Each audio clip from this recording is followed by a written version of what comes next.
నాయుడు గారి వంటింట్లోకి మిత్రులకు స్వాగతం, నమస్కారం. ఈరోజు మనం తయారు చేసుకోబోతున్నాము బీట్రూట్ ఫ్రై.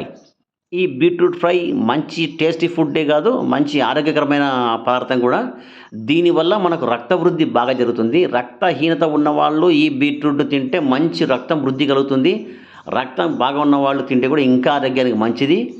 దీనివల్ల మంచి చర్మాన్ని నిగారింపుడు వస్తుంది. నెక్స్ట్ మనము ఈ బీట్రూట్ ఫ్రై తయారు చేసుకోవడానికి ఒక హాఫ్ కిలో బీట్రూట్ తీసుకున్నాము. దాన్ని చెక్కు తీసేసి నీట్గా కట్ చేసుకుని నీళ్ళు వేసి కడుక్కున్నాం. ఒక 2 సార్లు 3 సార్లు నేను మంచి నీళ్ళు బాగా కడగాలి, ఎందుకంటే మట్టి ఉంటుంది కదా, బాగా కడుక్కోవాలి. కడుక్కున్న తర్వాత ఈ ముక్కలను తీసి మనము కుక్కర్లో వేసుకొని పక్కా పెట్టుకుందాం. చూసారు కదా. తర్వాత మనము దీని తర్వాత మనం ఒక గిన్నెలో నీళ్ళు తీసుకోవాలి. మనము శనగపప్పు, తగినంత శనగపప్పు, ఒక గుప్పెడు శనగపప్పు తీసుకున్నాం అనుకోండి. అంత కొంచెం ఎక్కువ తక్కువ చేసుకోవచ్చు, నో ప్రాబ్లం. ఆ శనగపప్పును నీళ్ళలో బాగా కడిగి మనం కట్ చేసి పెట్టుకున్నట్టు ఈ బీట్రూట్ ముక్కల్లోకి ఈ శనగపప్పును వేసుకోవాలి. వేసుకున్న తర్వాత మనకు తగినంతగా నీళ్ళు, అంటే మనము బీట్రూట్ ముక్కలు మునిగేదాకా నీళ్లు పోసుకొని అందులోకి తగినంత ఉప్పును, చూసారా, రాళ్ళ ఉప్పు వాడండి, ఆరోగ్యానికి మంచిది. ఈ రాళ్ళ ఉప్పును వేసి తగినంత పసుపు, అలా పసుపు వేసిన తర్వాత, పసుపు మంచి యాంటీబయాటిక్. నెక్స్ట్ మనం దాని మీద కుక్కర్ మూత పెట్టేసి ఒక 3 విజిల్స్ వచ్చేదాకా మనము స్టవ్ మీద ఉంచి తర్వాత తీసి పక్కన పెట్టుకుందాం. నెక్స్ట్ మనం ఒక అరకప్పు పచ్చికప్పు తీసుకొని దాన్ని నీట్గా ముక్కలుగా కట్ చేసుకొని దాన్ని మనం మిక్సీలో వేసుకోవాలి. దాంతోపాటు ఒక 5-6 వెల్లుల్లి రెబ్బలు వేసుకొని మిక్సీ కొట్టుకొని ఆ కొబ్బరి పొడిని పక్కన పెట్టుకుందాం. దీని తర్వాత మనం వచ్చేసి ఒక ప్యాన్ తీసుకుందాము. ఆ ప్యాన్లోకి తగినంతగా నూనె వేసి ఆ నూనె వేడైన తర్వాత అందులోకి కావాల్సిన తాళింపు గింజలు వేసుకుందాం. ఈ తాళింపు గింజలు బాగా ఫ్రై అయ్యాక చిటపట్లాడుతుంది కదా, ఆ చిటపట్లాడిన తర్వాత మనం అందులోకి ఉల్లిగడ్డలు, కరివేపాకు, కట్ చేసుకున్నటువంటి ఉల్లిపాయలు, కరివేపాకు వేసుకొని నీట్గా ఎర్రగా అయ్యేదాకా ఫ్రై చేసుకోవాలి.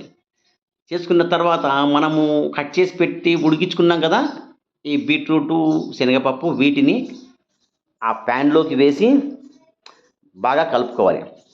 చూసారు కదా నీట్గా, ఎందుకంటే ప్యాన్ వెడల్పు ఉందనుకోండి బాగా నీట్గా పరుచుకుంటుంది, దానివల్ల తొందరగా ఫ్రై అవుతుంది. బాగా కలుపుకున్న తర్వాత అందులోకి తగినంత ఉప్పు, మేము ఒక 2 స్పూన్లు ఉప్పు వేసాం. మీ రుచిని బట్టి మీరు ఉప్పు వేసుకోండి. సో మనం ఈ ఉప్పు వేసిన తర్వాత దాన్ని మనం మళ్ళా మొత్తం ఈ బీట్రూట్ పట్టుదగలా కలుపుకొని కాసేపు మూత పెట్టి మగ్గనివ్వాలి. మనం ఈ బీట్రూట్ను కాసేపు అయితే చూసారు కదా, దాని కలర్ మార్పు వచ్చింది. సో మరి దీన్ని ఒక్కసారి నీట్గా కలుపుకుందాం. కలుపుకున్న తర్వాత మనం ఇందులోకి కావాల్సినంతగా మనం కారం వేసుకోవాలి. కారం వేసుకుంటే అప్పుడు మనకు మంచి స్పైసీ వస్తుంది. కారంతో పాటు మనం ధనియాల పొడి కూడా వేసుకుంటాము.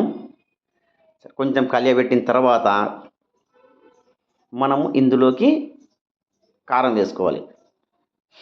సో మనం వచ్చేసి ఇందులోకి ఒక 3 స్పూన్ల కారం వేస్తున్నాం. మీరు కావాలంటే మీ టేస్ట్ తగినట్టు కొంచెం ఎక్కువ వేసుకోవచ్చు, కొంచెం తక్కువ వేసుకోవచ్చు. చూసారు కదా, ఒక 2.5 స్పూన్ అనుకోండి, 3 స్పూన్లు కాదు, 2.5 స్పూన్ కారం వేసాం. ధనియాల పొడి చూసారు కదా, ధనియాల పొడిని ఒక 2 స్పూన్స్ వేసాం.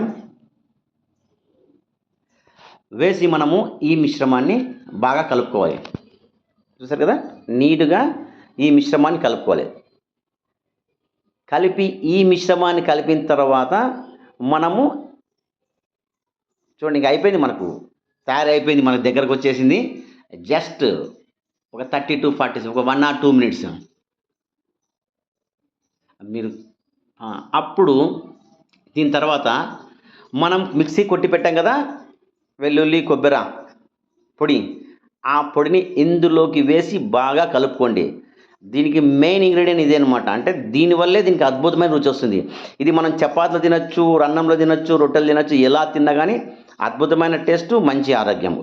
సో ఫ్రెండ్స్, మనము తయారు చేసుకున్నటువంటి బీట్రూట్ ఫ్రై తయారైపోయింది. అద్భుతమైనగా వచ్చింది టేస్టు. మంచి సువాసన, మంచి అద్భుతం టేస్టు. ఈరోజు మా ఇంట్లో చూడండి, చూసారు కదా, దేవుని ప్రసాదం చేసాం గురు పౌర్ణిమ అని. నెక్స్ట్ వచ్చేసి చూసారు కదా, గుగ్గులు చేసాం, బీట్రూట్ ఫ్రై, ఇక్కడ పప్పు తయారు చేసాం, రసం. చూసారు కదా, ఇన్ని ఐటమ్స్ తయారు చేసాం. పక్కన మళ్ళా వడలు కూడా ఉన్నాయి. రైస్, వడలు. వావ్!